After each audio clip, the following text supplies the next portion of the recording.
Anybody get under your skin? Does anybody get under your skin? Somebody that knows to say something that triggers. I see your face is saying something though. I think the only person is my wife. She's the only person. Overnight, the undefeated champion found his personal life blasted across the internet, leaked messages, public arguments, and now the rumor that has the entire MMA world buzzing. His wife is allegedly trying to take half of his money. And while Ilia tries to keep his life from collapsing off camera, Ariel Helwani turned into a full-blown storm when Kamaru Usman fired back with one of the most personal rants we've ever seen. Before we dive in, make sure you subscribe to MMA Desk because you won't want to miss what comes next, so let's get into the video.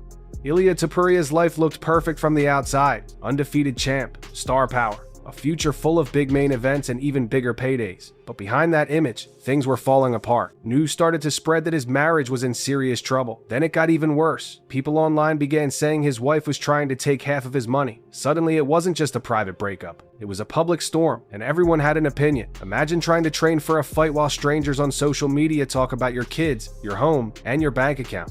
That's the position Ilia found himself in. Reports came out about him messaging other girls, and those screenshots started flying around the internet. Some fans said he messed up.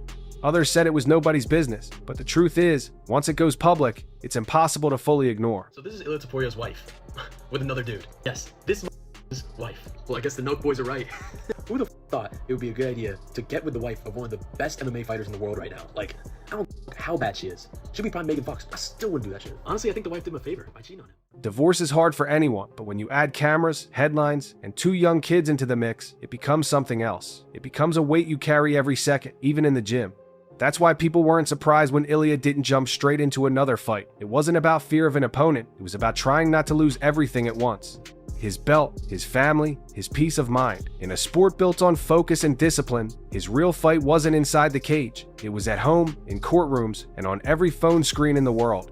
While Ilia was trying to keep his life from collapsing, another battle was exploding in a totally different area of the sport. The war of words between Kamaru Usman and Ariel Helwani. It started with something simple. Ariel gave his opinion that Usman didn't deserve the next title shot. That's normal for a journalist. They talk about records, recent wins, and who's next in line all the time. But this time, Usman didn't just shrug it off, he fired back in a big way. On his show, he didn't even want to say Ariel's name. Instead, he made fun of him with big nose comments and called him a glorified fan. He said Ariel wasn't qualified, that he didn't have the right classification to speak on his greatness. Usman made it sound like only fighters, or certain real journalists, should be allowed to have strong opinions about his career. We're immigrants from African countries. In our countries, you never dream of this. I remember a time where I think for 5 years old, I lived with my grandmother because I was really, really sick as a child. Okay, I was back in Africa? Yeah, back in Nigeria, but I was sick enough to where I was sent off. And so living with her for that whole year, you had to walk to the well or to the river to get some water. Wow. So we'd walk, get the water, carry it on our head, and walk all the way back. So just things like that. I never dreamed that I would be on a platform to where now they can watch me on YouTube in Nigeria. Wow. So of course I want to be relatable to my people and let them know that, hey, it's not the end of the world. Every time that I have an opportunity to be able to show my people that I am really a Nigerian, I want to do that for sure. Ariel answered by doing what he does best, breaking the whole thing down calmly, point by point. He reminded everyone he hasn't even applied for UFC credentials since 2020, so the idea that he got banned or isn't invited doesn't even make sense. He called out the usual playbook used against him, big nose jokes and fake stories about not being allowed at events. But what really seemed to bother Usman was one simple idea. Ariel said a guy who's 1-3 since 2021 should not be in line for a title shot. No matter how great his past was, the recent record just doesn't back it up. That one opinion shook something, and instead of staying as a normal debate, it turned into a personal feud that took over social media. While Ariel and Usman were trading shots online, another fighter was calmly breaking down a huge matchup coming up. Charles Oliveira talking about the fight between Paddy Pimblett and Justin Gaethje. Oliveira knows both styles well. He's faced and beaten some of the most dangerous guys in the division. When he looked at this fight, he saw danger and opportunity on both sides. He said Paddy can strike, he can grapple, and he never stops moving. But he also said the one thing that almost everybody agrees on, standing and trading with Gaethje is basically playing with fire. Gaethje's power is no joke. He can end a fight with one clean shot. Charles pointed out that Gaethje isn't perfect either. On the ground, he has weaknesses, especially against strong grapplers who stay on him and never let him up. That's where he thinks Paddy has his chance. What is left for Charles Oliveira to achieve? Hey Hunter, Charles Oliveira versus Marcos Rolla, BMF. Vamos fazer acontecer essa. Take my money.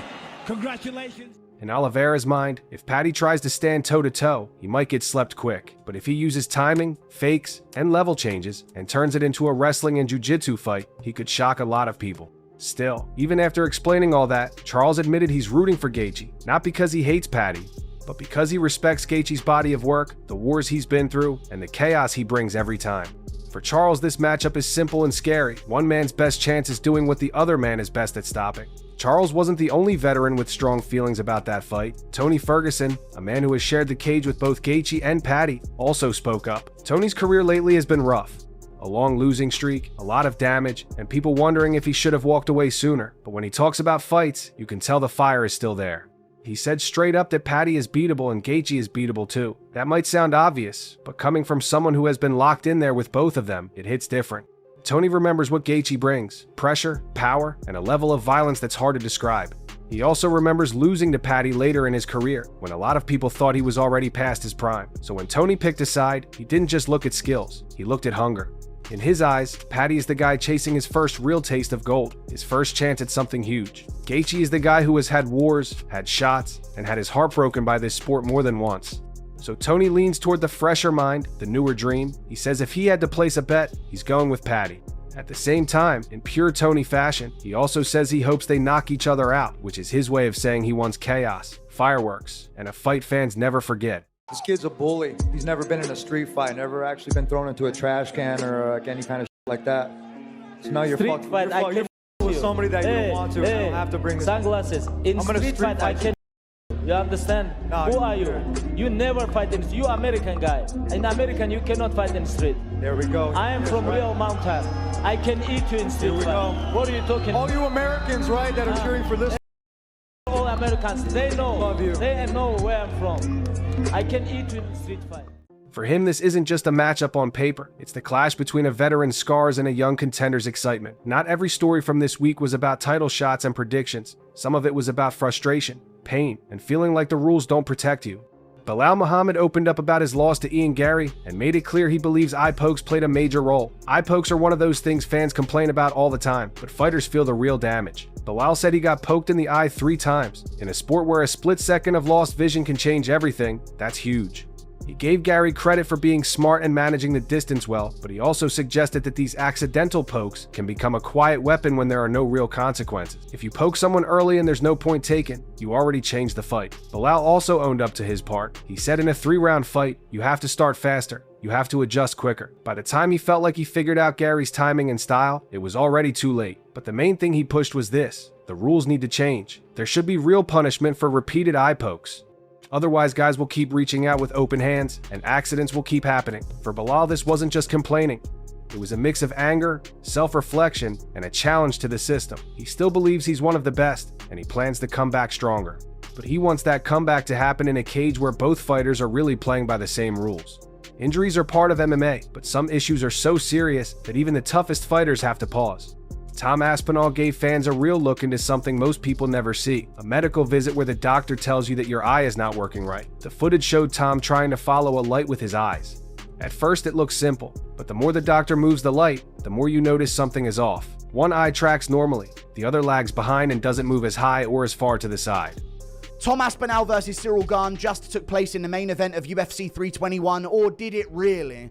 Ciryl Gane eye pokes Tom Aspinall at the end of round 1. We had a very competitive round of fighting that I thought Ciryl Gane was slightly getting the edge of, but Tom Aspinall was starting to find his timing on Ciryl. Landed a good right hand before the end, but Cyryl's jab was popping. Cyryl's jab was popping in that fight. Tom Aspinall had a bit of a nosebleed. And then Ciryl Gane lands his signature move. No, not the back of the head shots that he lands in every single fight he has ever. Not the back of the head shots that he lands in every single fight ever, nearly in every single finishing sequence he's ever had ever in his entire career, bar the heel hook. That's where the double vision comes from. The doctor explains it in clear terms. There's a restriction. The eye wants to go where it should, but the muscles or nerves are not allowing it. The more they test it, the more strain Tom feels. In a fight, that strain would be multiplied by adrenaline, punches, and chaos. The doctor warns him that if he pushes too soon, he can make things much worse, not just in the short term, but possibly in a way that affects the rest of his life. Double vision when someone is swinging at your head is a nightmare. You can't judge distance. You can't trust what you see. You start tilting your head to try and line things up, and that opens other problems. So the doctor gives him the kind of news no fighter wants to hear. Don't fight until this is fully resolved. It's a long road and the final outcome isn't guaranteed. For fans, it's a reminder that behind every walkout and every stare down, there are real bodies that break, real injuries that don't just go away with ice and tape. While Tom was being told to slow down, another veteran star was being pushed into a strange corner by the business side of the sport. Alexander Volkanovski, one of the best featherweights ever, found himself in a matchup that many people called a no-win situation. Dean Thomas broke it down in simple words. If Volk wins, people will say, well, you already beat this guy. That's what you were supposed to do. There won't be much credit, but if he loses, it could be the end of his career at the top. That's the harsh reality. Volk is not a young prospect anymore. At 37, he's talked openly about how much longer he wants to do this. And on the other side, you have Diego Lopes, a fan favorite with wild hair, wild style, and a game that makes people want to watch. In a pure merit system, someone like Lerone Murphy might deserve the title shot more. He's done everything asked of him, he keeps winning, but he doesn't bring the same buzz. Diego does. The promotion knows that. Big hair, big finishes, big reactions online. So they pick the fight that sells more, not the fight that proves more. That's how Volk ends up carrying almost all the risk. If he beats Diego, some will shrug. If he loses, people will scream that he stayed too long. Dean even said that if Volk loses, this might be it for him. Retire, Hall of Fame, career over.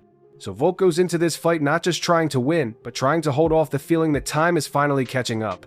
At the same time, another storyline was forming around UFC 324, and it came with its own drama.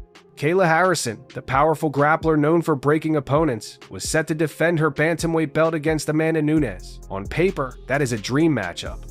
But Kayla was honest about something that many fans already wondered about. Could Amanda actually make 135 pounds again without serious struggle? Kayla said she's not even convinced Amanda will make the weight. That's a big statement. She pointed out that Amanda has pulled out of main events before and has had issues making weight in the past. For Kayla, this isn't about fear, it's about mental preparation. She's getting ready not just to make championship weight and perform, but also to deal with the possibility that her opponent might not show up ready, or might even pull out. In her mind, there's only one path: stay disciplined, do her job, and be ready to break Amanda once they touch gloves. She believes she's one takedown away in every fight. One clean entry, one strong lift, and the whole tone changes. You could feel her confidence when she said she's going to stay calm, smart, and in control. She sees Amanda as dangerous early, but believes that over time, she'll drag her into deep water, where willpower matters more than power punches. It's not just a fight for a belt. It's a test of who still wants it more at this point in their career. Through all of these stories, one name kept coming back into the picture: Ilia Topuria, and that's where Sean O'Malley's voice added another layer. On his show, O'Malley talked about Ilia's situation in a way that showed real sympathy. He said he heard the same thing everyone else did, that Ilia's wife is trying to take 50%, that messages with other girls got exposed, and that the whole thing is playing out in front of the entire world. O'Malley has been through his own personal ups and downs, but he pointed out one big difference. When he went through his stuff, it wasn't all over the internet every day. Ilia doesn't have that luxury. Every move he makes gets screenshotted, reposted, and judged. O'Malley said he understands exactly why Ilia hasn't booked another fight. Going through a breakup, dealing with money trouble, worrying about 2 kids, all while trying to do a full fight camp at the highest level, that's a recipe for disaster. One bad night, one slip in focus, and everything you built in the cage can fall apart. O'Malley also admitted he really wanted to see Ilia versus Patty, or even Ilia versus Islam. Those were dream fights in his mind. But life got in the way, and that's really the theme of this whole wild stretch in MMA. No matter how strong or famous these fighters are, they're still human. They still break down, still get hurt, still get dragged into drama they can't control. The belts, the beefs, the call-outs, all of that is real. But so are the quiet moments when the cameras turn off and they're left alone with the things that actually keep them up at night. In the end, This Week in MMA didn't just give us fights to debate or matchups to dream about. It showed us the real lives behind the gloves. Ilia Topuria's world turning upside down reminded everyone that even unbeaten champions can be pushed to their limits by things that don't happen in the cage.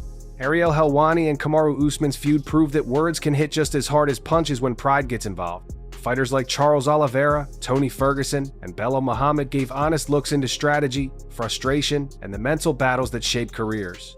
Tom Aspinall's injury update showed how fast everything can change for someone at the top, and the stories around Volk, Kayla, Amanda, and Sean O'Malley were a reminder that the fight game is never simple. Every headline has history behind it. Every decision comes with pressure. And every fighter, no matter how strong, is dealing with something we don't always see. That's what makes MMA so wild. It's never just about who punches harder. It's about the people, the chaos, and the moments that come out of nowhere and flip everything upside down. And weeks like this prove that the drama outside the cage can be just as intense as what happens inside of it. If you want to stay locked in on every twist, every upset, and every story the cameras don't show, make sure you subscribe to MMA Desk.